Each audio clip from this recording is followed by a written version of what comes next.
Washington Journal continues. Welcome back. Daniel Stein is with us. He's president of the Federation for American Immigration Reform. We're going to talk this morning about a few things, including we're going to take a look at the cost of illegal immigration on U.S. taxpayers. Good morning. Good morning. Good to be here. Great to see you. So remind folks about what the Federation for American Immigration Reform is and what it does. Well, of course, we're nearly 40 years old, but FAIR is a national public interest organization of concerned citizens all across the country who want to understand and evaluate the impacts of both high levels of immigration or low levels of immigration, as well as ways to actually improve law enforcement and find measures to help control our borders. So over the years, we've become essentially the premier organization on this side of the issue that works in advocating secure borders, strong interior enforcement, protecting American labor, trying to ensure that immigration is affordable, manageable, responds to the American people's needs and the American people's interests, protects American workers, and does not overcrowd the country. We could easily overcrowd the country with 1 billion people by the end of this century unless we bring immigration levels down to something a little bit more consistent with our historic averages. So FAIR is a voice for what we feel is common sense. It's not against immigration, but it's about making sure that immigration serves our interests and doesn't compete with them. Your group put out a report this week on the costs of illegal immigration. What are some of the big takeaways? Well, over the years, FAIR's cost studies have been the most frequently cited ones looking at this issue of how much illegal immigration costs. And historically, it's been a challenge because state and local governments have not kept good data. But in the last 5-6 years, there's been a real emergence of better data. So our researchers went back and scrubbed everything that we could find to try to update the study from what we had done about 10 years ago.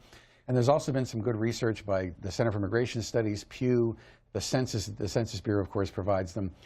And the picture is what you might expect, which is that in a high value-added post-industrial information society with a very elaborate social safety net, public education, medical care, and what have you, illegal immigrants tend to be much lower skilled than the average population, and certainly then on balance the higher skilled legal immigrants.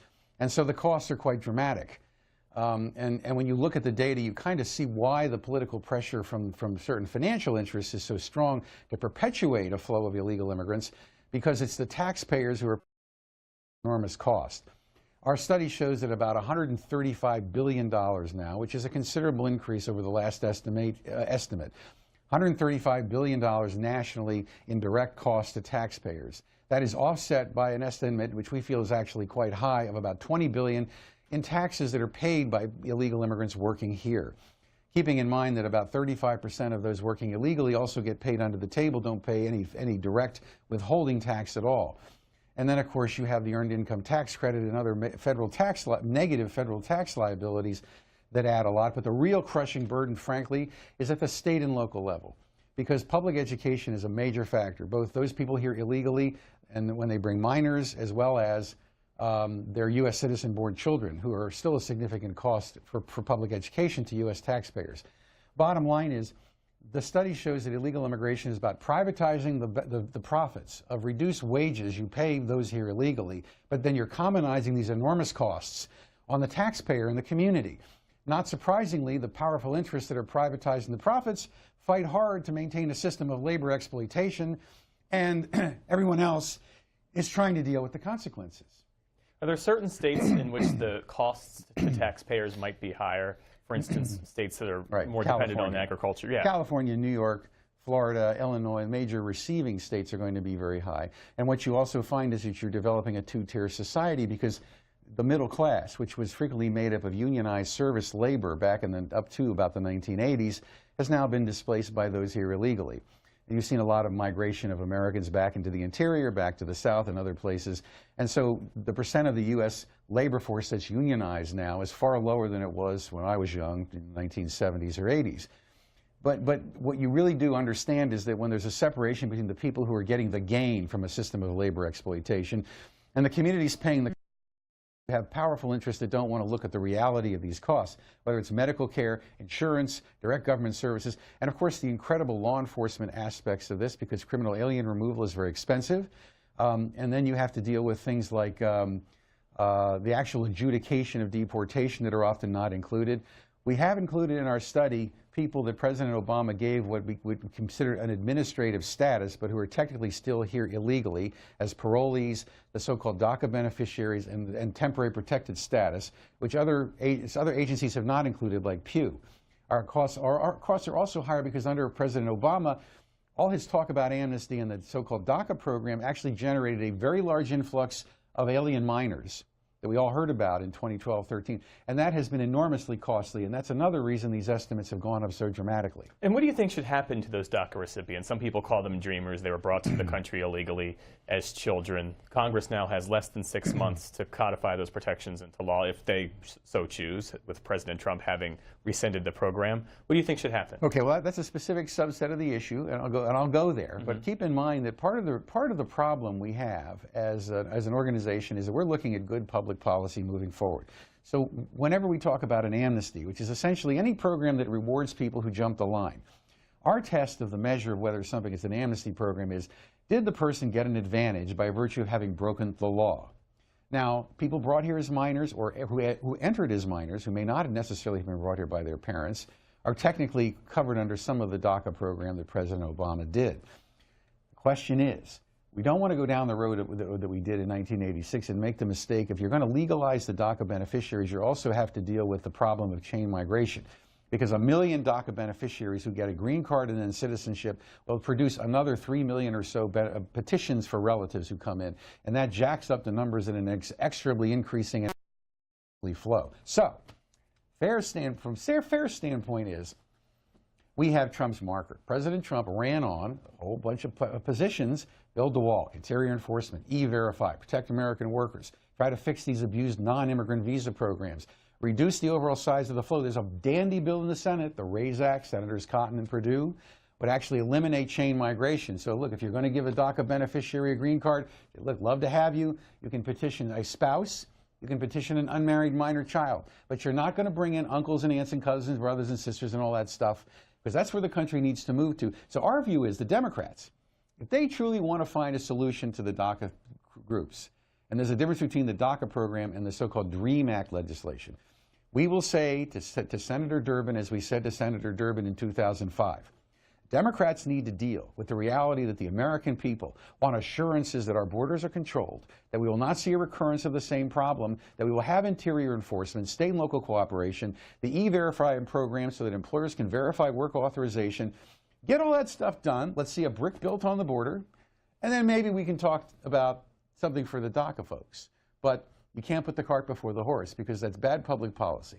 And the minute Durbin and Schumer and Chuck and Nancy started talking about the DACA program the other week with the president, right out of the box, Durbin says, okay, we're going to negotiate, but we're not going to give Trump anything he wants. That's not a negotiation. That is a continuation of the Democratic Party's continuation of using the DACA beneficiaries as a political football to try to galvanize a political wedge between the Republicans and the Hispanic voter and try to create a persistent loyalty similar to what they see from the African-American voter. And it's a cynical manipulation of immigration policy and not good public policy, and certainly not in the American interest. We're taking your calls this morning. The line for Democrats is 202-748-8000. Republicans call 202-748-8001. Independents, the line for you is 202-748-8002. And we're adding an extra line for illegal immigrants or undocumented immigrants. Call 202-748-8003. Let's hear from Ann, who's calling from San Diego, California, on the line for Independents. Good morning, Ann. Hi. Yes, thank you so much for talking just common sense. It's not liking immigrants. It's just common sense. They've been saying for like 10 years we have 11 million illegal immigrants. By now it's got to be many times that. Do you have any idea what the real number might be? Also, with so much cheap labor pouring in and automation, no one's going to get a raise. There's just going to be so much excess labor. And no country can survive just letting people pour in. Thank you so much. Thank you, Ann. Those are all excellent points. The estimate we're using right now for this report is 12.5 million aliens here illegally, which would be an increase over the standard estimate of 11 million. And part of that is because of the last 4 years of the Obama administration's policies that attracted so many more here. On the question of labor equity and labor fairness, you know, Ann, it's so important to recognize that the American labor movement in the 1920s and 30s never would have gotten off the ground had the United States not restricted immigration in the 1920s. All those labor policies, and it's part of the New Deal, bargaining leverage for American workers simply doesn't happen when you have an unlimited market flow, particularly when you have subordinated labor flows like those here illegally, those here on non-immigrant visas. One of the reasons, there are many, but one of the reasons why labor finds stagnant wages is because we've deindustrialized. The new jobs being created, service jobs, are not as lucrative, and then you have this vast increase in the labor supply as a result of uncontrolled immigration. And it's very unfair. And I think this is frankly the issue on which President Trump got into the White House. Unfair to continue to expect American workers, whether it's through these manipulated non-immigrant programs like the B1 program, the H-1B program, and the L program, the J program, the EB-5 program, or the flow across our border, illegal immigration and others. I mean, when you think about 35% of those here illegally getting paid under the table, it's not a level playing field. When you think about the way the B1 program is operating, our young, very talented millennials go out to look for a job. They think they're applying on a level playing field. There are labor contractors using subordinated B1 labor, a visa supposedly designed for people who come temporarily for business, to install a new computer system, or to come for a business conference, and they are manipulating that program to work at substandard wages for manufacturing industries, to do landscaping, and all kinds of things never contemplated. This has a leveling effect on the wage rate and wage growth that we see in this country, which, combined with the confusing challenges of productivity increases, the introduction of robotics and automation, and the globalization of labor, have created tremendous downward pressure for the American working family. Charles is calling from Alexandria, Virginia. Charles is a Republican. Good morning.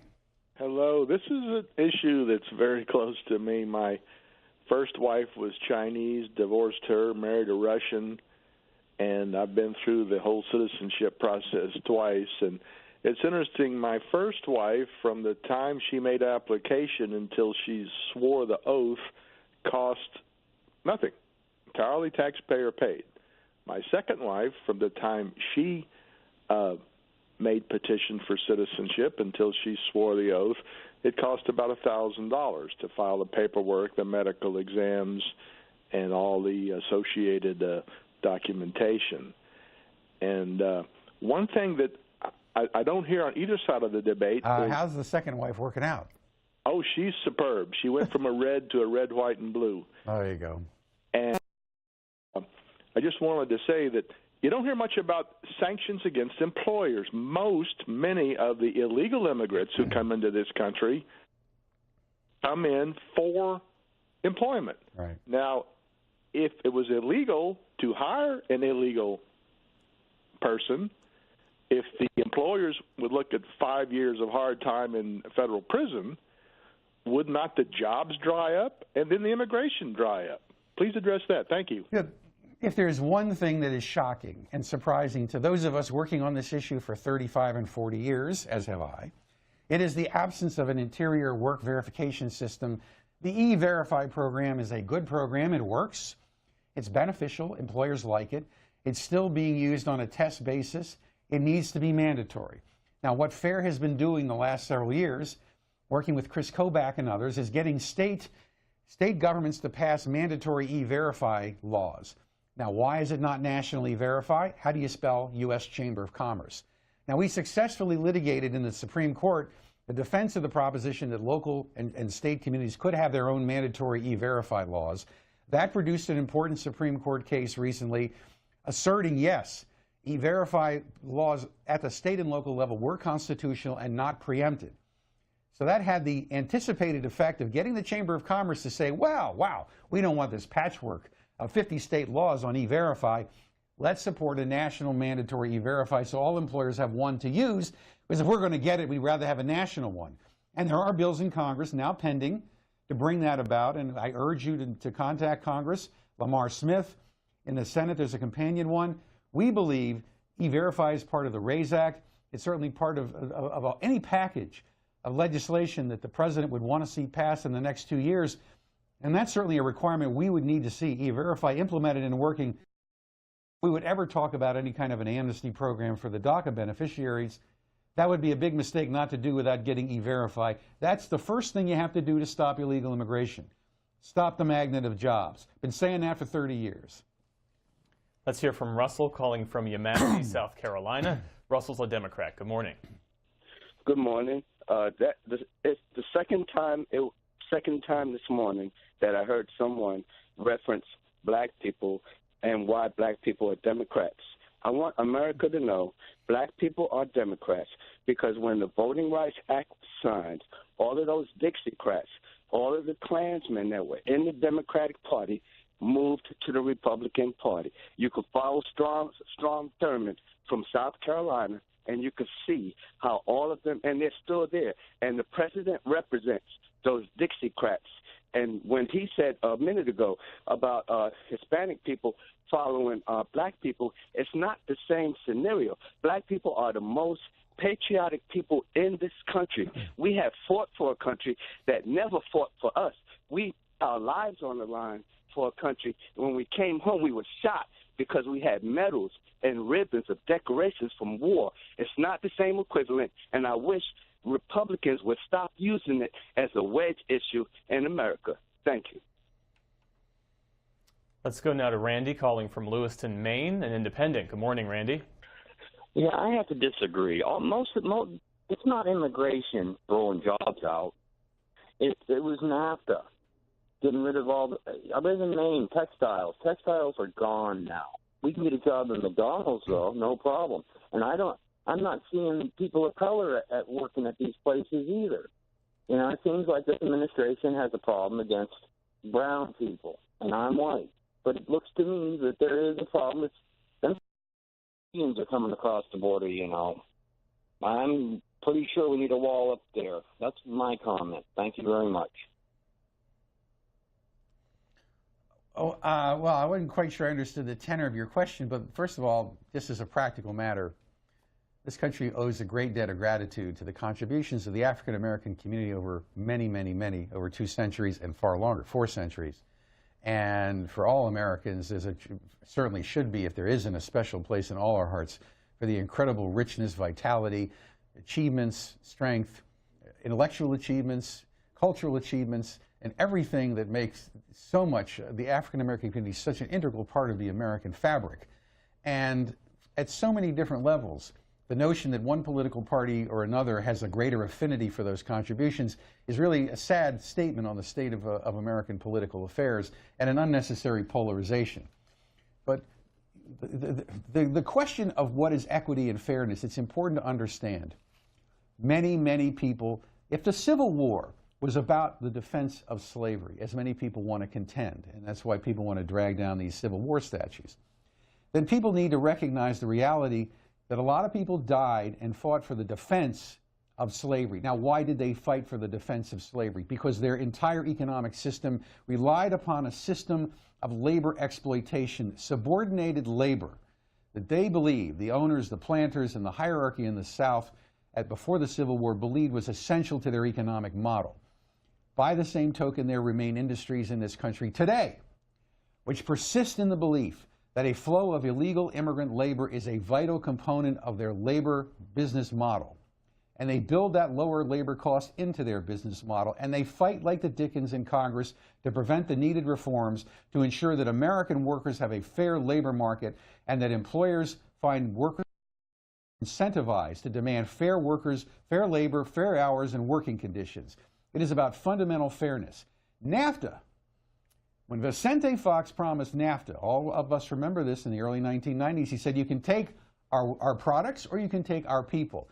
Vicente Fox virtually guaranteed that NAFTA was going to stop the flow of illegal immigrants because there was going to be this robust economic growth in manufacturing. So the United States agreed to move out all these manufacturing jobs to the maquiladoras and other parts of Mexico, which then later went to Malaysia and China, but in exchange for what we thought were going to be border controls. Didn't happen. In fact, NAFTA actually seemed to increase illegal immigration. Let's be honest. Illegal immigration is not the only reason we find Americans marginalized in the labor force. Labor force participation rates are very high, historically very high.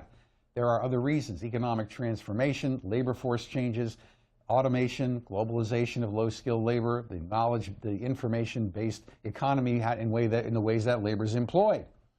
But for the American people to support capitalism and the notion of the accumulation of capital to the benefit of the American people, there has to be an understanding that capitalism is about supporting American working families, the American people, and ensuring that young Americans have some kind of economic prospect.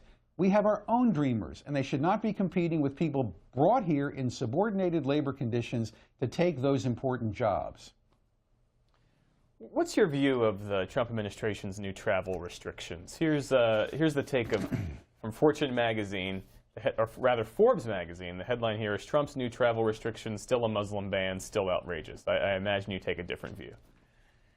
Well, it's very interesting because President Obama repeatedly stated that any indication that we were trying to exclude people solely because they were Muslims would feed into ISIS and would empower the terrorist opponents. So explain, why is it the ACLU? Why do these organizations that oppose what the president is doing, which in our view is very sensible, why do they keep calling it a Muslim ban? When it's not a Muslim ban. It never was a Muslim ban, but the new ban, the new travel ban, 3.0, is not only airtight, ironclad, it's simply an effort to ensure by providing baseline security standards, and it applies universally to every country on the planet, simply says if you do not provide adequate identification documents, verification of identity, and the adequate information sharing we need to protect the American people, you will, at one level or another, suffer a ban on certain non-immigrant visitors coming, generally the B1, B2 visitor for business or pleasure. Now, two of those countries in the new ban are obviously not majority Muslim, you know, like Chad, Venezuela, and I'm not aware that North Korea is a majority Muslim country.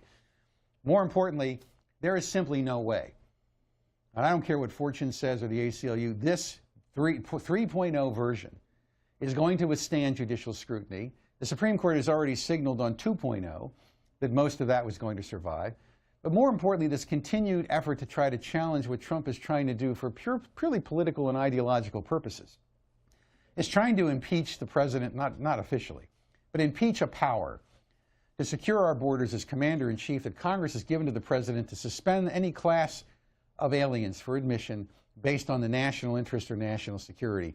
This is an integral and vital part of the president's power.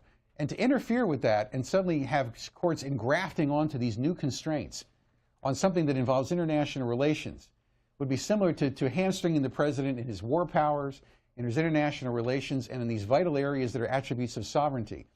We know that the latest version of this ban will certainly withstand judicial scrutiny. And we totally support the president's intentions with what he's doing. Let's go back to the phones. We have John calling from Sun City, Florida, on the line for Republicans. Hey there, John. Yes. My comments are the United States has laws. Why are everybody ignoring the fact that we have laws? It seems to me pretty rotten that these people sneak into the country here, okay, and not complying with the laws. Get it solid first.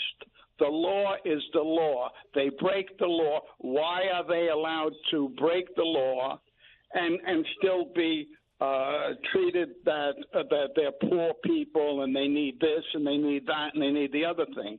If they're so dissatisfied with what their own country is doing, why don't they go there and protest instead of protesting in my country? I don't like these people coming in here and then bullying me into revising the laws that we have. That's excellent point. Listen, respect for law is the cornerstone of American citizenship. And why should it be that one class of people believe they have the right to break the law, jump the borders, jump in line in front of millions of people all over the world who wait in line, respect our borders, respect our country, and why should they get an advantage for having broken the law? What is American about giving people an advantage and saying that if you cheat the system, you get ahead? More importantly, the politics of the immigration system have changed so dramatically. For reasons I described earlier, the labor unions often represented an important component of the Democratic Party's position in favor of immigration controls, border security, labor protection, and interior immigration law enforcement. That all went out the door after NAFTA and all these other trade agreements, when mature manufacturing dissolved and basically the American labor movement collapsed outside of public employee unions. So today we have the SEIU that's been taken over by George Soros and his allies, and they have politicized the Democratic Party into thinking the future of the party resides in the emerging demographic change brought about by immigration. So no longer do you have both parties with a center that supports law and order and border control. It's now become polarized, where the Republican parties have a strong component, not entirely, not consensus, but strong, in favor of border control and interior enforcement, and Trump, of course, magnifies that component. But now the Democrats have this view that if you break the law, it doesn't matter. Unless you're a terrorist or an axe murderer or violent felon, you should never be deported. And they're setting their face at defiance with these so-called sanctuary cities and saying it doesn't matter what the taxpayers cost, doesn't matter what it's doing to our communities, public education, doesn't matter how you overload the infrastructure, you can't deliver good quality services. Anybody taking a look at Chicago can see that that should not be a model for future American urban areas. But the Democratic Party has decided that harvesting the votes of immigrants is more important, regardless of the law, in favor of their future political advantage, and they're trying to rely on this demographic change for their political viability. And this has really corrupted the American national debate in ways we've frankly never seen before in American history. And our last call this half hour comes from Magdalena, calling from Peabody, Massachusetts, on the line for Independence. Good morning. Good morning. How are you? Great, thanks. Thank you for calling. Thank you for getting the call. I am a citizen. I am an immigrant, and I am from Albania. I've been in here for 10 years now, and I have applied for my siblings.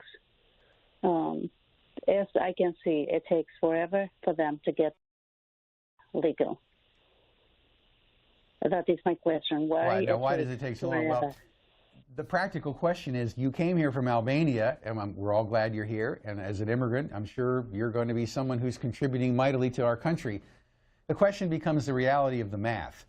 Under a numerically limited immigration system, if every person who comes as an immigrant and later becomes a citizen gets an unqualified right to bring siblings, adult married brothers and sisters, adult married sons and daughters, you can understand the problem that there's a multiplier effect, and fairly soon the categories get oversubscribed and then waiting lists are created. And the question becomes, in the modern age today, should we actually have a system that allows people to bring extended family in the way you described, or wouldn't it be more common sense? Because people today, unlike in the 19th century, people today can fly back home to visit relatives when they want to and come back. Is it really practical to allow people to bring in a lot of siblings, a lot of brothers and sisters and others? What we really need to do is simply say, if you're going to come, tell you up front, love to have you, you qualify under a merit system or something. You can bring your spouse and your unmarried minor children, but it's simply not practical in this modern age to continue what we call a system of chain migration. And that's why there are proposals like the RAISE Act in Congress, Senators Cotton and Perdue, Trump's endorsed it, that would eliminate chain migration and would eliminate categories like your siblings we're talking about. Think about it. We're going to wind up with 1 billion people in the United States if every immigrant in turn produces another 5 or 6 relative petitions. Just do the math.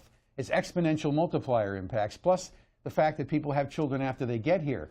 Ultimately, immigration winds up providing the major source of U.S. population growth, and pretty soon people start to feel like it's getting kind of crowded, and the people who were here before feel like we're losing control of our destiny. So in rationalizing the process, we realize the chain migration system put in place in 1964 simply overpromises and has underdelivered, and we need to move toward a different system. Dan Stein is president of the Federation for American Immigration Reform, all commonly known as FAIR. Thanks for your time this morning. We really appreciate it. Lots of fun. Thank you.